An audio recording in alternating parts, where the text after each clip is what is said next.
Дорогі мої суродичі білоруси, напередодні свята Божого народження і надходячого Нового году, звертаюся до вас, мої дорогі сябри, щоб сказати вам, як я моцно ганаруся вами, і з глибини серця пожадати вам доброго, помисного і здорового 2021 году. Дякуючи вашому героїзму і вашій годності, здобили ви для Білорусі у гэтым 2020 годзе спецыяльнае месца ў сэрцах добразычлівых людзей усяго свету.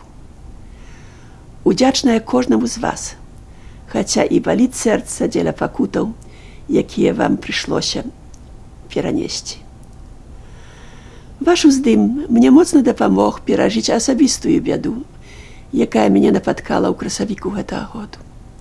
Страту дачкі. За гэта таксама вам моцна ўдзячная. Адначасна, ніколі не дарую узурпатару ўлады ў Беларусі за ягоны здзек над вамі.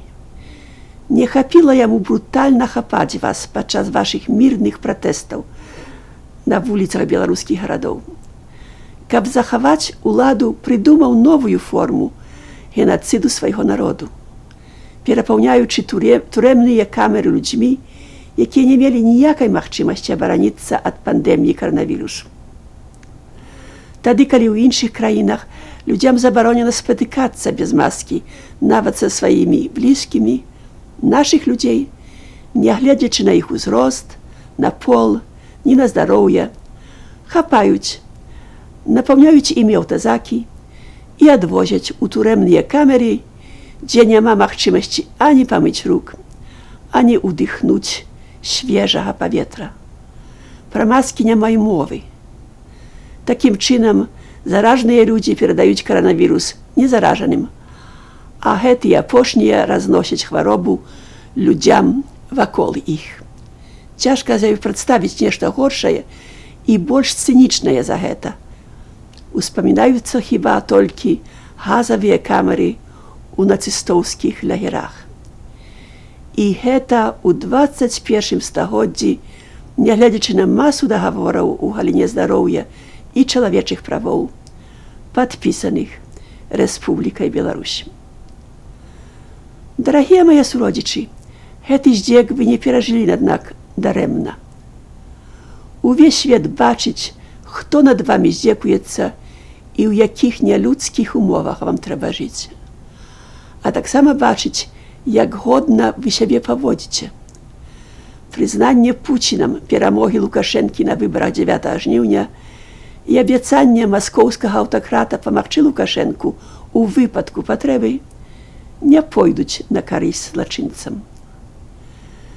З Божай помаччу вы пазбудзецеся крывавага узурпатара улады.